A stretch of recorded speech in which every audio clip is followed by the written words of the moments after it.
Bom dia, meus amados irmãos, que a graça e a paz de nosso Deus, de nosso Pai, possa abençoar as nossas vidas através de Cristo Jesus, da sua palavra, do exemplo de Cristo, da sua presença espiritual, nos guiando a todo momento.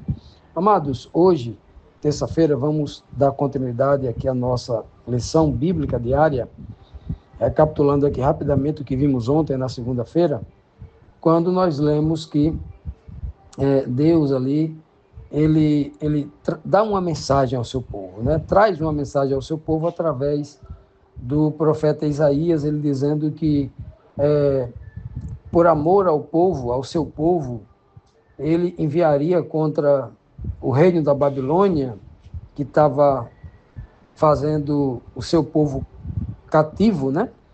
Enviaria um exército que conquistaria aquela cidade de Babilônia, e os gritos de alegria do povo babilônico virariam em choro, porque Deus, o Deus de Israel, o Criador de Israel, o Rei de Israel, é quem ia fazer isso. Era um Deus que tinha poder para fazer isso, diferente dos deuses, falsos deuses que o povo de Israel tinha confiado, e isso os levara ao cativeiro, né? Na segunda pergunta de ontem, nós vimos que o Senhor deixa bem claro, há muito tempo, lá atrás, né? Aqui está no passado, há muito tempo, né? O Senhor havia aberto um caminho no mar. Claro que aqui uma referência aqui é ao abrir o Mar Vermelho, lá no passado, né? E abriu também uma estrada no meio das águas perigosas. O Mar Vermelho ali, ele derrotou um poderoso exército, que era o exército de Faraó, que vinha atrás com carros e cavalos de guerra para tentar matar o povo, né? E todos eles caíram para nunca mais se levantar. As águas do mar ali dizimaram, né? Eliminaram ali o exército do Faraó para sempre, né? E hoje, na terça-feira, dando continuidade a isso, a esse raciocínio, a essa mensagem que Deus tem para o povo, ele diz, a quinta pergunta diz assim: que mensagem o Senhor dá a seu povo? Por meio do profeta Isaías. O que o povo não deve perder tempo lembrando e o que devem visualizar a partir de então. Os versos agora é o capítulo 43, versículo 18 e 19, que diz assim: mas agora o Senhor Deus diz ao seu povo, não fiquem lembrando do que aconteceu no passado, não continuem pensando nas coisas que fiz há muito tempo, pois agora vou fazer uma coisa nova, que logo vai acontecer e de repente vocês a verão. Preparei um caminho no deserto e farei com que estradas passem em terras secas. Vejam bem, meus irmãos, que mensagem, né? Mensagem, eu diria que essa é uma mensagem poética, uma mensagem cheia de significado. Ela não é uma parábola e também não, claro que tem aqui símbolos, né? Estrada aqui poderia ser traduzido como condição, né? Como uma condição para que o povo chegasse. Não exatamente Deus construiu uma estrada, como uma empresa de construção constrói, né, uma rodovia, não é nada disso, não. Então, aqui o Senhor está dizendo claramente, primeiro ele começa dizendo, olha, não fiquem pensando nas coisas do passado, não fiquem pensando como Deus abriu o Mar Vermelho, como ele libertou o povo da escravidão egípcia, como Deus proveu, né, os livramentos até chegar no deserto, e no deserto ele proveu tudo aquilo. Esqueçam aquilo, né? Olhem agora para ele. Deus está dizendo que o passado não valia mais nada? Não, ele não está dizendo isso. Em hipótese alguma, ele está dizendo isso. O que o Senhor está querendo dizer aqui, quando ele já disse claramente que o povo exaltaria e glorificaria o seu nome, quando o povo dissesse para o mundo inteiro, até hoje é assim, o que Deus fez. Abriu o Mar Vermelho, né? Fez o povo chover pão do céu para alimentar o povo no deserto, fez sair água mineral, água potável da rocha para o povo beber e não morrer de sede, e fez tantas outras coisas incontáveis que ele fez pelo seu povo. Isso tem que ser contado, porque a própria Bíblia diz que essa é a maneira correta de nós exaltarmos o nome de Deus. O que ele está dizendo aqui não é para o povo parar de lembrar. Aqui, obviamente, ele está dizendo o seguinte: Vocês escutaram isso que aconteceu lá atrás? Escutou. Creram nesse Deus que fez isso? Deveriam crer. Por quê?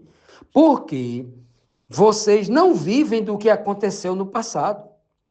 O que aconteceu no passado serve para alimentar a vossa fé, para que vocês possam enxergar que o Deus que abriu o Mar Vermelho pode abrir de novo, se ele quiser. O Deus que proveu a libertação pela abertura do Mar Vermelho, agora ele não vai abrir o mar, não, ele vai abrir estrada no deserto para vocês passarem. É o que ele está fazendo aqui agora. Então, se vocês escutaram o que ele fez no passado e creram, porque a fé vem pelo ouvir a palavra, e a palavra está dizendo o que Deus fez no passado, aí sim agora vocês não vivam no Deus do passado como se porque o passado morreu, o passado passou, acabou, né? Não vivam como se o Deus de vocês tivesse morto. Vivam na fé de um Deus que está vivo, que pode livrar vocês hoje, agora, neste momento. E eu vou fazer uma libertação agora, é rápido, daqui a pouco eu vou fazer isso. É o que ele está dizendo aqui através de Isaías. Né? É o que ele está falando através do profeta Isaías. Ele deixa bem claro aqui que ele vai fazer uma coisa nova, um livramento novo, como ele livrava lá no tempo do Egito. É o que ele está dizendo aqui. Deus não está dizendo que a gente tem que se calar em relação ao que aconteceu no passado, não está falando nada disso. Ele está falando que nós temos que crer, não é num Deus que já fez e não pode fazer mais, não. Nós temos que crer no Deus que vai atender o tempo presente, a mim hoje. Do que adianta eu acreditar num Deus que livrou o povo do Egito e hoje ele não consegue me livrar mais? Eu vivo agora à mercê do pecado, dos ataques de Satanás, porque ele não me livra mais, porque toda a energia que ele tinha, ele gastou no passado. Não é nesse Deus que a gente tem que crer. É isso que o Senhor está passando agora, para que o povo pudesse exercitar a mesma fé do passado agora, no presente. E aí sim, quando ele criar toda esse livramento, essas condições para o povo se livrar, né? Ser liberto do cativeiro babilônico, aí sim esse povo iria louvar o seu nome. Ó. O nome aqui, nome ligado à reputação, ligado ao que ele fez. Continuando, amados, vamos aqui para a nossa próxima pergunta, a sexta pergunta, que diz assim: quem louvaria o Senhor e por quê? Qual o motivo pelo qual o povo louvaria o Senhor? Como o Senhor se refere ao seu povo Israel? Isaías 43, versículo 20 e 21 diz assim: eu serei louvado pelos animais selvagens, pelos chacais, os animais selvagens aqui que ele cita são os chacais e os avestruz, né? E pelos avestruzes. Pois farei com que jorrem fontes no deserto e com que rios corram pelas terras secas, para dar de beber ao meu povo escolhido. Este é o povo que criei, para que fosse meu, a fim de que desse louvores ao meu nome. Veja que no verso anterior, ele está dizendo que vai abrir estradas para levar o povo para o deserto. E lá no deserto, ele prepararia caminhos, estradas, para o povo ir para esta terra seca. E lá nessa terra seca, ele diz aqui que vai preparar água, fontes de água para esse povo. Ele começa dizendo aqui, falando do seu povo remanescente, porque ele não está falando de Israel aqui, não. Quando ele usa, falando de animais selvagens que vivem nos desertos, como o chacai e os avestruzes, né? Está falando desses animais. Esses animais, chacais e avestruzes, é uma tipologia dos povos gentílicos. Olha só. Era assim que os judeus de Jerusalém, a quem esta palavra está sendo dirigida, os grandes religiosos, os grandes rabinos, os grandes sacerdotes levitas, né, o sumo sacerdote, aqueles principais sacerdotes, aquele povo orgulhoso, religioso, orgulhoso, né, que tinha um rei na barriga, achando que só eles eram salvos, e se achavam puros, iluminados, e o resto do mundo tinha que queimar no fogo do inferno, porque só eles... Né? Aquele povo que tinha esse rei na barriga, Jesus desmascarou todos eles, né, em relação a isso. Então, este povo enxergava as nações vizinhas, como o povo lá de Decápolis, aquela região onde tinha aquele demoniado lá em Gadara, né?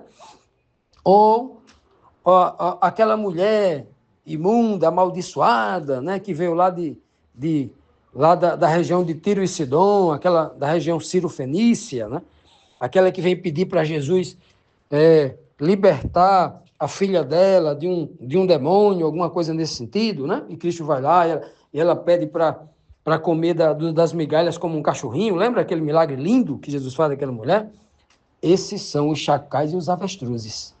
Era assim que os judeus enxergavam animais imundos.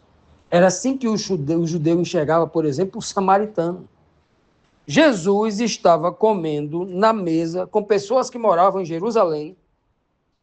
Jesus estava comendo à mesa lá na Galiléia com pessoas que estavam ligadas à fé judaica, que frequentavam até... só porque era publicano, porque era isso, aquilo, outro, eles já consideravam Cristo como um imundo, que estava se contaminando com aquele povo imundo.